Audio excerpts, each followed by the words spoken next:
여러분 안에 부정적인 작업 방식만 가지고 있는 스토리텔러를 가지고 있다면 앞으로는 이 부정적인 것을 긍정적인 이야기만 만들도록 그 작업 방식을, 그 스토리텔러를 훈련시키는 것입니다. 여러분 안녕하세요. 옥상이 형입니다. 베스트셀러 완전 소화 시리즈 그 첫 번째 책으로 다루고 있는 4월의 책 내면 소통 2주차 네 번째 영상입니다.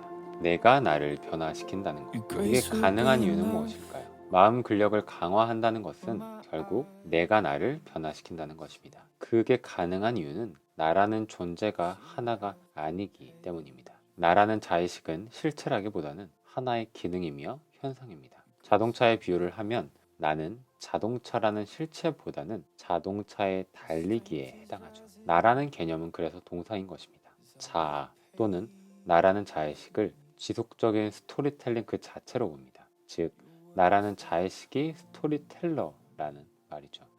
삶의 본질은 이야기로 이루어지는 일화기억 그 자체입니다. 각자의 삶이 다른 이유는 그 각자가 가진 이야기가 다르기 때문이에요. 스토리텔러는 자신이 가지고 있는 이야기를 통해 세상을 바라봅니다. 이것이 사람마다 세상을 바라보는 시선이 다른 이유예요. 자아는 또 감정을 느끼는 존재입니다. 이야기가 있는 곳에 감정이 있기 때문이에요. 이야기가 없으면 감정도 이루어질 수 없습니다. 감정이 일어나려면 이야기는 필수예요. 이야기의 소재만으로는 감정을 일으킬 수 없습니다. 그 여러 소재들이 합쳐져서 어떤 이야기가 되느냐, 이것이 감정 발화의 핵심입니다. 나라는 자아는 스토리텔러입니다. 모든 기억을 이야기 형태로 저장을 해요. 그렇기 때문에 감정을 느끼는 경험 자아이기도 합니다. 이야기가 있는 곳에 감정도 있기 때문입니다. 마음 근력이 약한 사람은 이 스토리텔러가 부정적인 것이고 마음 근력이 강한 사람은 이 스토리텔러가 긍정적인 것입니다. 그래서 나를 변화시킨다는 것은 마음 근력을 훈련한다는 것은 이 스토리텔러의 작업 방식을 바꾸는 것을 말해요.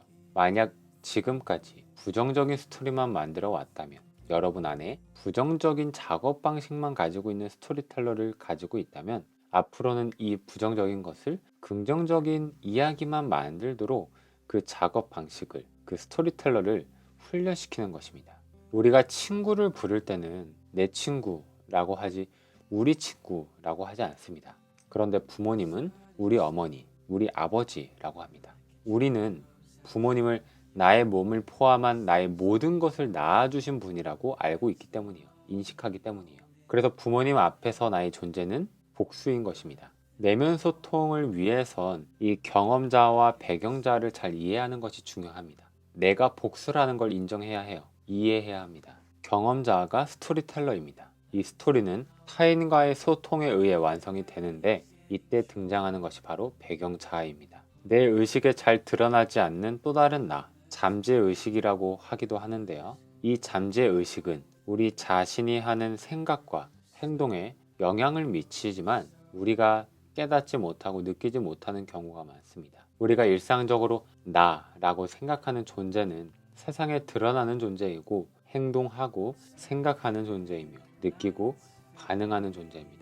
이렇게 의식에 드러난 나가 곧 자아인데 스토리텔러, 이 자아는 기억 덩어리, 이야기 덩어리입니다. 그리고 이 배경 자아, 이제 배경 자아는 이 자아를 언제나 바라보는 자아입니다. 세상에 드러나 경험하는 경험 자아를 언제나 바라보고 있는 자아가 있는데요. 이 자아가 바로 배경 자아입니다. 배경 자아는 지켜보는 주체예요. 배경 자아는 늘 경험자 곁에 동시에 존재하면서 이 경험자를 늘 바라봅니다. 이 배경자를 알아차리는 순간이 우리가 진정 지금 여기 존재하는 순간입니다. 언제나 내면의 주의를 집중하기만 하면 우리는 배경자를 알아차릴 수 있습니다. 배경자는 고요합니다. 어떠한 소음도 없어요. 그저 바라보는 자이기 때문이죠. 마음 근력을 강화하기 위해서는 이 배경자의 존재를 의식적으로 알아차리고 경험자의 습관적인 스토리텔링 방식을 한 걸음 떨어져서 바라보는 능력을 길러야 합니다. 경험자는 감수성이 풍부한 작가입니다. 그리고 배경자는 감정은 없지만 실력은 뛰어난 편집자라고 할 수 있어요.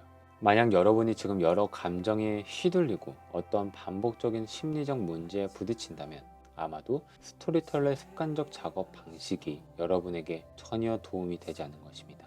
마음근력 훈련은 이 스토리텔러의 습관적 작업 방식을 나에게 도움이 되는 방향으로 의도적으로 내가 개입을 해서 바꾸는 것입니다. 한번 알아차려 볼까요? 지금 이 영상을 보고 있는 당신에게는 최소한 두 자아가 존재합니다. 영상을 보는 자아와 이 영상을 보는 나를 바라보는 자아.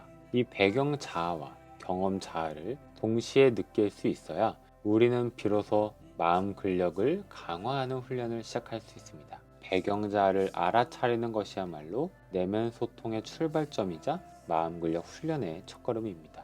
모든 정서는 경험 자아가 느끼는 것입니다. 그리고 우리는 이 경험 자아를 바라볼 수 있어야 해요. 만약 경험 자아가 지금 두려움과 분노, 걱정, 염려를 느끼고 있다면 우리는 그것을 배경 자아로서 바라볼 줄 알아야 합니다.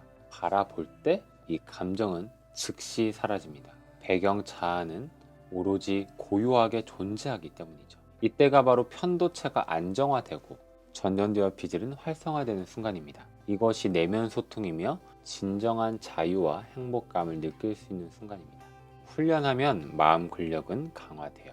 또 바다와 파도의 관계로 이야기할 수 있습니다. 바다는 항상 변함없이 존재합니다. 시시각각 변화하는 것은 파도예요. 파도가 일렁일 때 우리는 그 파도를 볼 수 있고 경험할 수 있습니다. 이 파도, 저 파도를 구분할 수 있습니다. 그러나 이 개별적인 파도는 영원하지 않습니다. 곧 사라집니다. 일시적일 뿐이죠. 그런데 바다는 오로지 그냥 그대로 존재합니다. 사실 바다와 파도는 동일한 존재예요. 그런데 이 수많은 파도, 순간적인 여러 파도들 그 아래 이 깊은 바다에는 고요함과 평화만 있습니다. 그래서 배경자아는 평화롭고 고요한 존재입니다. 호흡을 가다듬고 내 마음과 생각과 느낌이 흘러가는 것을 한 걸음 떨어져서 조용히 지켜볼 때 우리는 내 뒤에 있는 또 다른 나의 존재를 느낄 수 있습니다. 뇌과학에서는 자기 자신의 주의를 집중하는 것을 자기 참조 과정이라고 말합니다. 조금 더 들어가 볼게요.